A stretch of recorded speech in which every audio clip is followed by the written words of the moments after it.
आज हम Izzatnagar railway station पर एएसएम पैनल रूम में लगे 150 एम्पियर सीएलएस पैनल के बारे में चर्चा करेंगे। सबसे पहले हम इसमें देखते हैं कि एक रोटरी चेंज ओवर स्विच लगा है जिसमें 0 1 2 3 0 4 नंबर अंकित है। अभी rotary change over switch 4 number पर लगा हुआ है जिससे आपका पैनल ऑटो पर कार्य करता है। ऑटो का मतलब है कि सबसे पहले एटी सप्लाई पर वर्क करता है। एटी की सप्लाई जाने पर स्वतः लोकल सप्लाई पर शिफ्ट हो जाता है। मैनुअल ऑपरेशन करने हेतु एटी सप्लाई के लिए 1 है, लोकल सप्लाई के लिए 2 है, डीजी सप्लाई के ये 3 है। अब हम इसको मैनुअल एटी सप्लाई पर लगाते हैं। ऊपर हम देखते हैं कि इसमें 3 सेट इंडिकेटर लगे हुए हैं जिसमें पहला इनकमिंग का है, बीच वाला ऑटो का है और लास्ट में जिसमें 4 इंडिकेटर लगे हुए हैं वह आउटगोइंग सप्लाई दर्शाता है।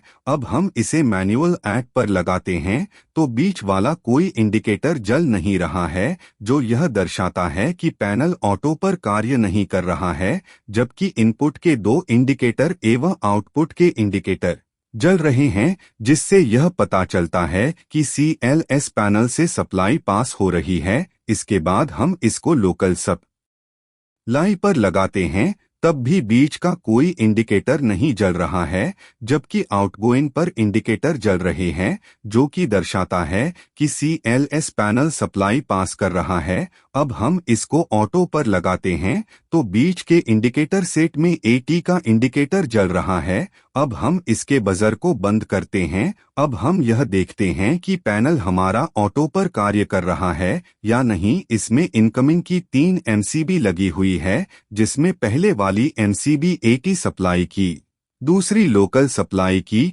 तीसरी डीजी सप्लाई की है। हम एटी की एमसीबी को ऑफ करते हैं तो पैनल ऑटोमेटिक लोकल सप्लाई पर शिफ्ट हो जाता है जिससे बीच का इंडिकेटर लोकल वाला जलते हुए दिखाई दे रहा है।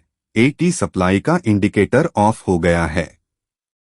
उसके बाद हम रोटरी चेंज ओवर स्विच को 0 पर करके पैनल खोलकर देखेंगे। इसको जब तक 0 पर नहीं करोगे आपका पैनल ओपन नहीं होगा। अब हम देखते हैं इसमें 3 एमसीबी लगी हुई है। यह वाली एटी की इनकमिंग सप्लाई की एमसीबी है, यह वाली लोकल की इनकमिंग सप्लाई की एमसीबी है, यह वाली डीजी सेट की इनकमिंग सप्लाई की एमसीबी है। यह एक पीसीबी प्लेट है जो कि कॉन्टैक्टर के माध्यम से पैनल को ऑटो में कार्य करवाती हैं जिससे हमें आउटपुट पर सप्लाई प्राप्त होती है। इसमें 3 कॉन्टैक्टर लगे हुए हैं, पहला ऐट का, दूसरा लोकल का, तीसरा डीजी सेट का।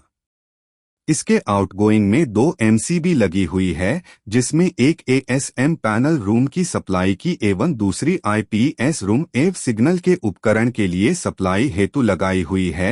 यह एक पीसीबी प्लेट है जिसमें रेड इंडिकेशन जल रहे हैं जिससे पता चलता है कि पैनल ऑटो पर कार्य कर रहा है। इसमें एक बजर लगा हुआ है जो एक सप्लाई से दूसरी सप्लाई पर शिफ्ट होने पर बजता है जिससे यह पता चलता है कि आपकी एक सप्लाई चली गई है, जिसके भी द्वारा सीएलएस पैनल का ऑपरेशन किया जाता है। ऑपरेशन करने वाले कर्मचारियों की सुरक्षा को ध्यान में रखते हुए हमने पैनल एक साइड इस नट बोल्ट पर 8 SWG वायर के द्वारा, दूसरी साइड नट बोल्ट से 8 SWG वायर के द्वारा अर्थिंग के अर्थ टर्मिनल से जोड़ा हुआ है जिसके द्वारा लीकेज करंट अर्थ वायर द्वारा अर्थिंग में जाकर 0 हो जाती है। पैनल के नीचे केबल ट्रे के माध्यम से केबलों को ड्रेस अप किया गया है ताकि कोई भी केबल खुले ना दिखे एवं नीचे एक रबर मैट बिछाया गया है जो कोई भी ऑपरेशन कर रहा है उसके लिए इंसुलेशन का कार्य करती है। सभी कर्मचारियों को ध्यान में रखना है कि बिना रबर मैट के सीएलएस पैनल का संचालन ना करे।